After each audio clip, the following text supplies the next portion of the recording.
Good morning, सत श्री अकाल, नमस्कार, वनक्कम। आज नया सप्ताह शुरू हो रहा है, मंडे का दिन।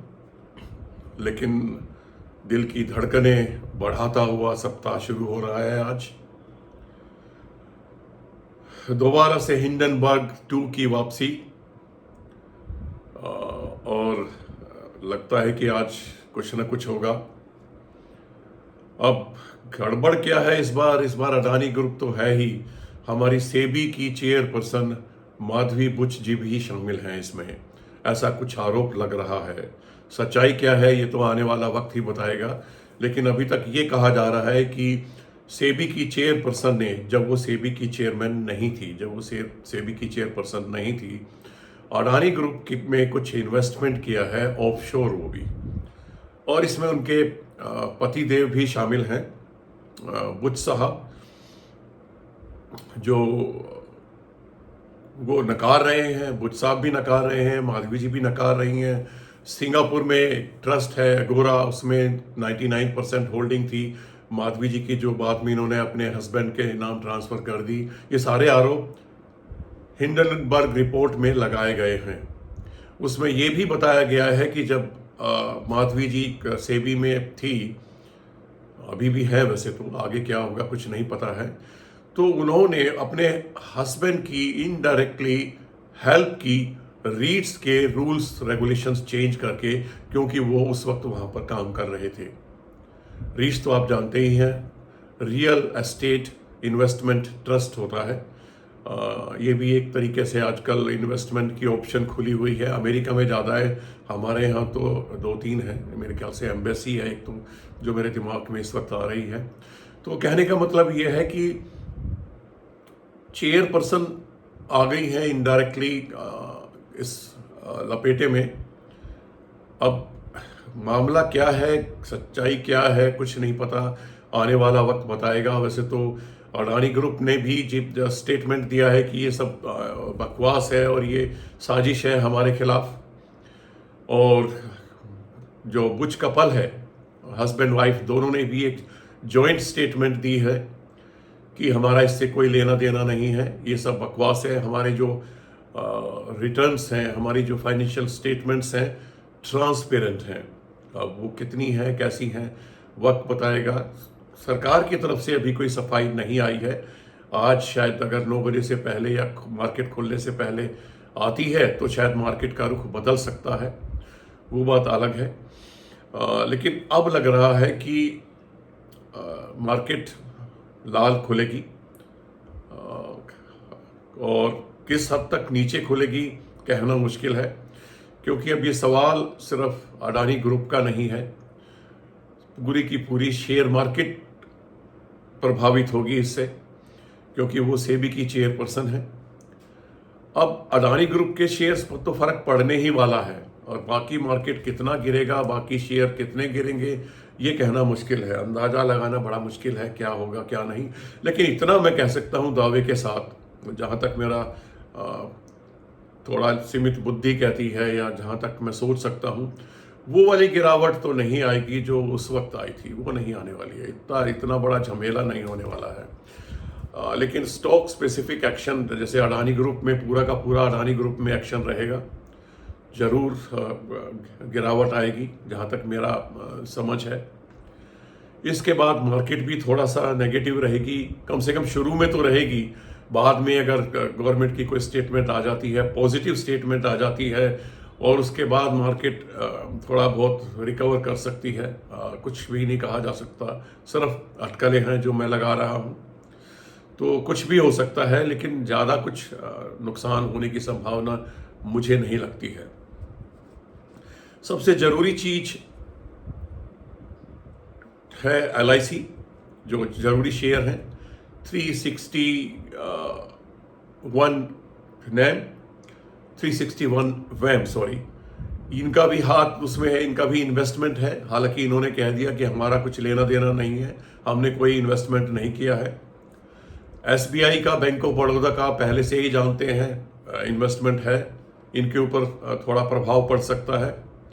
कोटक महिंद्रा बैंक का भी नाम आया था पिछली बार, तो शायद वो भी थोड़ा बहुत प्रभावित हो सकता है। वैसे भी पिछले हफ्ते भी नेगेटिव रहा है, तीनों के तीनों ही ये नेगेटिव रहे हैं।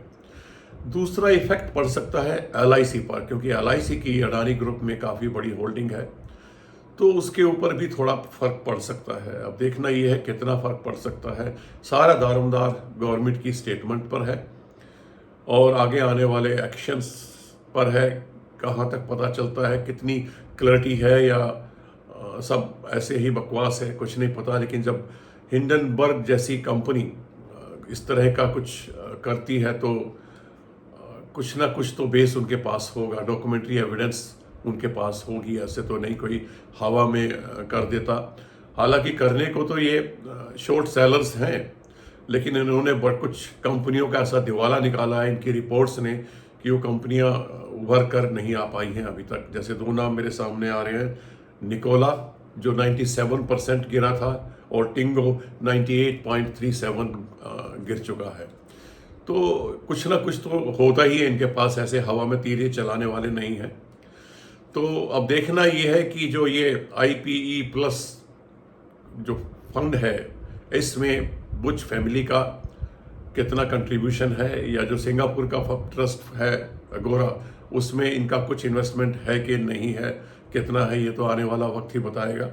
लेकिन मेरा आपको ये कहना है कि मार्केट गिरे, अडानी शेयर गिरे, जिनमें आपकी इन्वेस्टमेंट है गिरे, कुछ ना करें, बस चुपचाप बैठे रहें, पैनिक बिल्कुल भी ना करें, 100% कॉन्फिडेंट रहें। ये वक्त टेम्परेरी है और आपको वापसी इन्हीं प्राइस से ऊपर दिखाई देगी, थोड़ा टाइम लगेगा। लेकिन मुझे नहीं लगता कि ये आज वाला जो कुछ भी ये घटनाक्रम होने वाला है, इससे कुछ ज़्यादा नुकसान होगा तो टेम्परेरी होगा, और हो सकता है कि मार्केट बंद होते होते थोड़ा बहुत संभल भी जाए, तो वो लंबा चौड़ा जो है लॉस होने वाला नहीं है। तो इसलिए आप घबराएं ना, पैनिक ना करें, इन्वेस्टेड रहें। और मैं तो ये कहूँगा, मैं तो छटपटा रहा हूँ कि मेरे पास पैसे नहीं है, फुल्ली इन्वेस्टेड हूँ। अगर आपके पास पैसे हैं तो ये आपको बेहतरीन मौका भी मिलेगा इन्वेस्टमेंट करने का। जो शेयर्स आपकी वॉच लिस्ट में हैं उनमें आप अपनी होल्डिंग बढ़ा सकते हैं, बहुत बेहतरीन मौका है। मैं तो ये कहूँगा, लोग अगर बेच रहे हैं या घबरा रहे हैं, पैनिक सेलिंग हो रही है, आप बिल्कुल बिल्कुल घबराएं ना। आप ये देखिए आपके पास कितने पैसे हैं और उसका कुछ हिस्सा आज जरूर लगाएं आप, ये मौका मिलेगा। और निवेशित रहें, घबराएं ना, क्योंकि आप तो लॉन्ग टर्म इन्वेस्टर हैं। अगर थोड़ा बहुत परेशानी होगी या कैलकुलेशंस करनी होगी, वो तो ट्रेडर्स को करनी होगी, हमें क्या करनी है। सॉरी, हमें कुछ कैलकुलेशन करने की जरूरत नहीं है। कैलकुलेशन ये करनी है कितना पैसा है और कितना लगाना है, कितना कल के लिए या आगे के लिए रखना है। तो यही कहना है कि निवेशित रहिए, घबराए ना, पैनिक ना करें, कुछ बेचे ना, और खरीदने की कोशिश करें। मैं भी ढूंढूंगा अपने खाते में कितने पैसे हैं, और मेरी नज़र में छोटे छोटे 2-3 शेयर हैं, SJVN, NHPC, जियो फाइनेंस, ONGC, जो मुझे लगता है कि छोटे छोटे हैं और थोड़ा बहुत मैं संभाल सकता हूं, तो मैं उनको देखने की कोशिश करूंगा। ज़्यादा पैसा मेरे पास होता तो शायद मैं अपनी लिस्ट में जो भी मेरे पास ऑलरेडी हैं उनमें थोड़ा सा इन्वेस्टमेंट बढ़ाता, क्योंकि मैंने पहले भी आपको बताया है कि जहां मुझे इन्वेस्टमेंट करनी होती है 1-1, 2-2 या 5-5 में कर लेता हूं। उसके बाद मार्केट खुलने के बाद देखता हूं कि कौन कितना गिरा है, फिर वहां पर इन्वेस्टमेंट बढ़ाता हूं। ये मेरा अपना तरीका है, आपका कुछ और भी हो सकता है। अदरवाइज टेक्निक कोई भी अपनाइए, मतलब निवेशित रहने से है, निवेश करने से है। हर आदमी का अपना अपना नज़रिया होता है, अपनी अपनी तरकीब होती है इन्वेस्ट करने की। तो मैं यही कहूँगा कि घबराएं ना, बेचें ना। अगर पैसे हैं तो बढ़ाएं, आज नहीं है तो फिर भी पैसे इकट्ठे रखें, क्योंकि मार्केट अभी ऐसा ही चलने वाला है। अभी तो हम सिर्फ फाइनेंशियल बातें कर रहे हैं, अभी तो इसमें बहुत कुछ होना बाकी है, क्योंकि ये अब पॉलिटिकल इशू बनने वाला है, बन चुका है, बनने वाला नहीं है, बन चुका है। और जितने भी अपोजिशन की पार्टियां हैं सब यूनाइटेड हैं, और वो सरकार के खिलाफ कुछ ना कुछ तो करेंगी। क्या करेंगी, कितना करेंगी, ये अभी पता नहीं है। अगर कुछ आरोप सत्यापित हुए तो माधवी बुद्ध जी के ऊपर यानी सेबी पर्सन के ऊपर क्या एक्शन होगा, कैसे होगा, क्या क्या एविडेंस वो देंगी कि अपने बचाव में कैसे होगा, कुछ कहना संभव नहीं है। लेकिन ये निश्चित है कि अब ये पॉलिटिकल इशू भी बन चुका है। हमें पॉलिटिक्स से कोई लेना देना नहीं है।